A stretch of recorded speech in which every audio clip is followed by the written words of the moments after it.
Hey everybody, welcome back to our final episode this week with Molly Miller. I'm joined here by my co-host Joe Gore. How you doing, Joe? Really well. It's really inspiring to hang out with Molly. She's a very smart player, but a very soulful one too. She can be brainiac and gut bucket at the same time, and she's just a hell of a lot of fun to talk to. So one of the things you'll notice if you ever listen to some of her other trio recordings is just her innate sense of melody. And that was one of the things I wanted to pick her brain about, was being aware of and learning how to develop melodies as a guitar player. And as she talks about today, it's not just single line stuff. It can be comping. Anything you play has a melody to it. And she does quite eloquently go into depth about how she really works on it, and it's a part of her practice routine every day. Yeah, you practice being melodic. Saying someone's a melodic guitar player is a little bit of a cliche, but it's really the through line in all the contexts she plays. You know, she does fabulous solo stuff, she does fabulous combo stuff, she does the trio stuff, and she does pop stuff with. She plays guitar for Jason Mraz and like a big band. How many people did you say are in this group? There's like 9 or 10 in the band. Whether it's pop, whether it's jazz, whether it's solo, whether it's a big band, melody is foremost. It really shines through, and she has some, maybe that's a gift that comes naturally, but she's got some really good advice about how to develop it for yourself. So yeah, and at the very least, it's a place to start and a place to think about.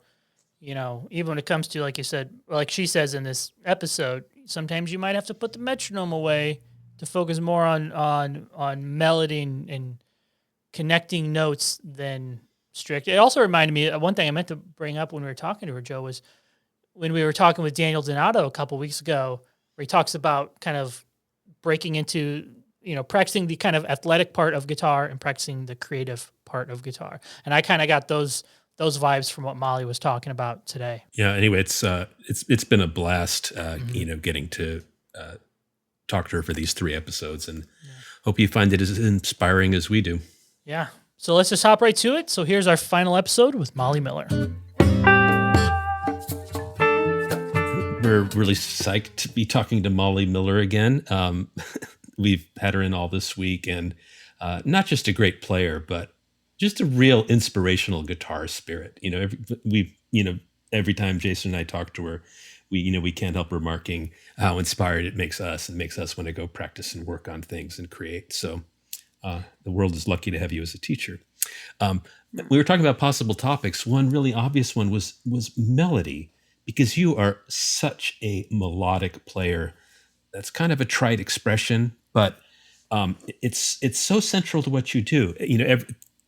Everything from playing in a jazz context, great tunes that are not coming from jazz, and in your lead guitar work with Jason Mraz, you get up and play the flashy solo, but you never lose the through line. It's like it's just makes sense as melody. It's not just shredding. So we'd like to hear a little bit how melody guides what you do. Yeah, well, it's funny. It's like I feel like the answer is in the question. Melody guides everything I do. It's at the forefront. I remember one of my lessons with Bruce. I feel like he helped me understand this, that it doesn't matter if you're comping, it doesn't matter if you're soloing, it doesn't matter if you're playing the melody.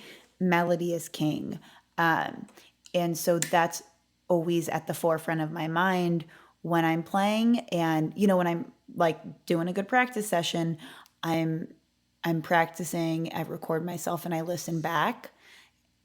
And what my goal is to create a melody and something I can sing back. Like some of the players I was drawn to early on, guitar players. Remember, like Grant Green was one of the first jazz guitar players I really liked. And listening to the way he played, I was like, oh, that's like how someone would talk. And I was like, I really liked that about his playing. It wasn't just like fast lines, but it was really melodic. I always, when people come and ask me, like, if I want to learn jazz, if I want to transcribe something, where do I start? And I say, find like a medium tempo Grant Green blues tune. Yeah. And just start there. It's not bad advice. Because it's melodic. It's not like, don't start with Pat Metheny. You might love Pat Metheny. you put on question and answer or whatever, and you hear his break on all the things you're slow down, bud. You're not. Those are big. That's a big leap to take.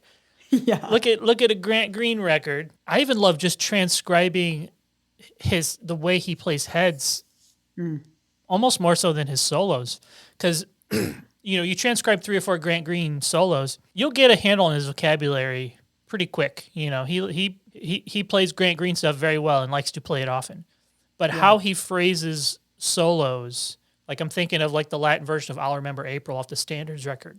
Love that tune, by the way. That to me, like you could almost, even if you can't like write out the notation, you could probably pick that out by ear fairly easily. Yeah. And understanding how he interprets the rhythm there. But you mentioned another thing where you record yourself. I think that's insanely important. Is that how would you practice being melodic? Yeah. Well, I did write a Premiere Guitar article on practicing.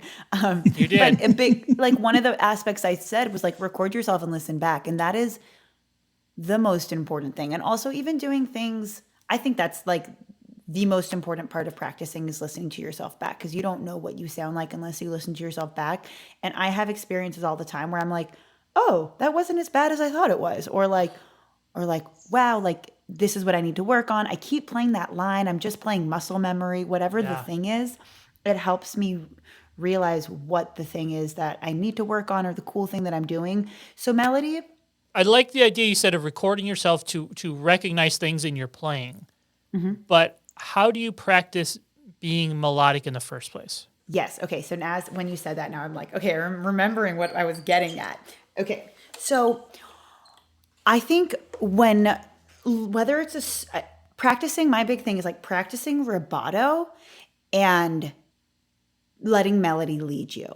So for example, like I'll play a blues right now and I'll play it kind of rubato, and I'm not going to be playing, it's not about like sick harmony or changes or like getting all my fast lines in, but instead, actually, I'm not even gonna play blues. I'll play one chord. I'll play like E major 7 right now and just go up and down the guitar. And like, I'm practicing this. This is how I pick up my instrument every time. So there's 2 parts to this. So like one is just like one chord. Let's just explore E major and like think of melody.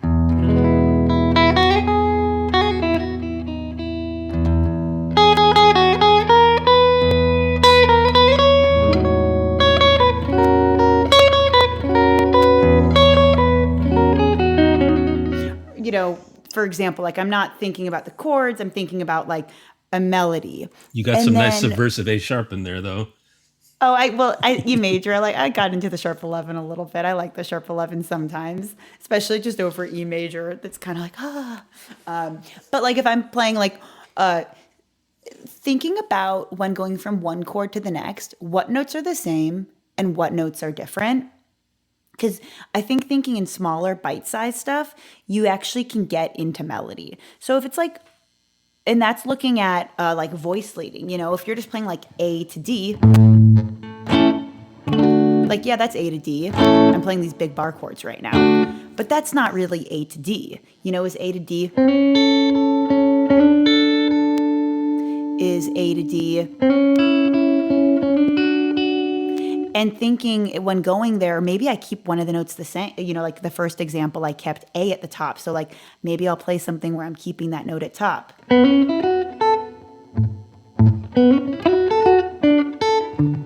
don't know if that was the best example, but even like with chords.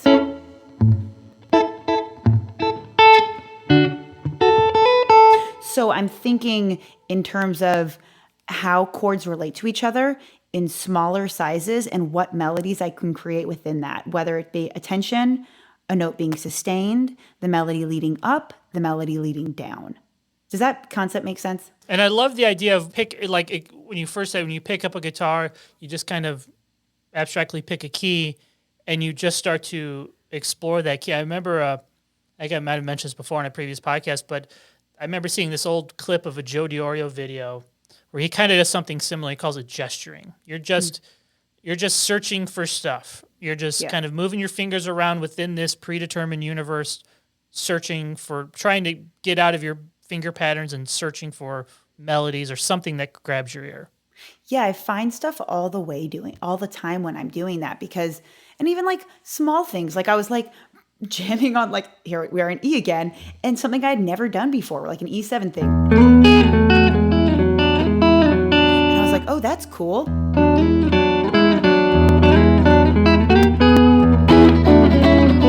And like you can grow from there where you kind of like discover something, and it's always led by melody. And when yeah, everything is led by melody and exploring. I think the exploration part of playing something rubato, whether it be one chord or a song, and looking at how things interact with each other and thinking of melody. Does melody stay the same? Does melody go up? Does melody go down? And even you can add tension, you know?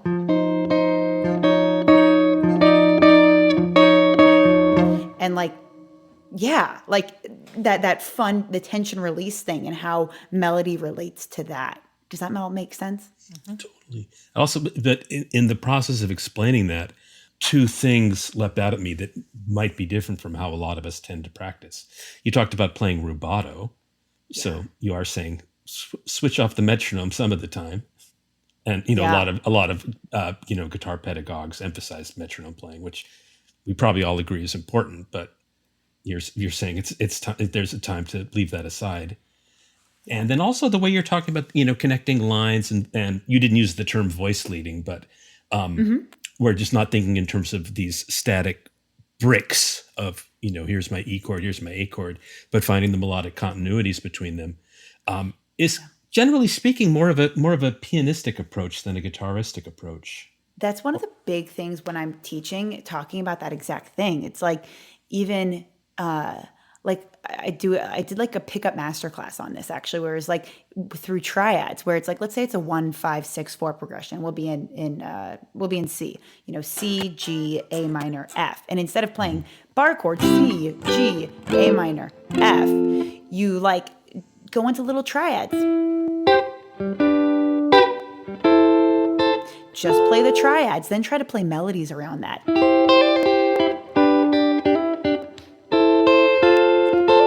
And then maybe you go from one chord to the next with the melody leading.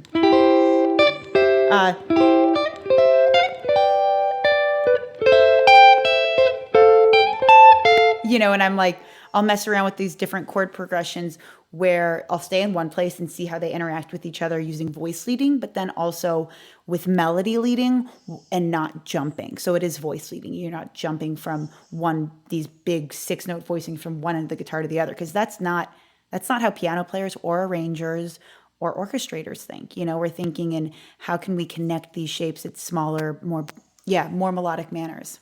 So is there a systemic way you teach your students when it comes to mapping out triads on the neck?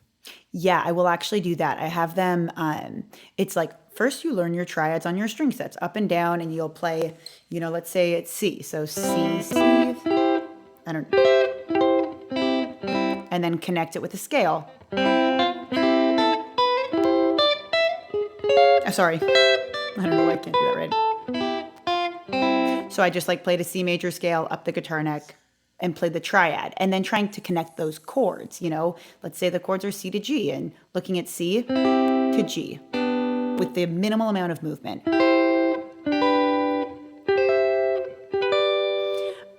And then trying to create the next step. So once you can actually like connect these triads is then making little melodies. And whether that's up and down the guitar neck or within one position.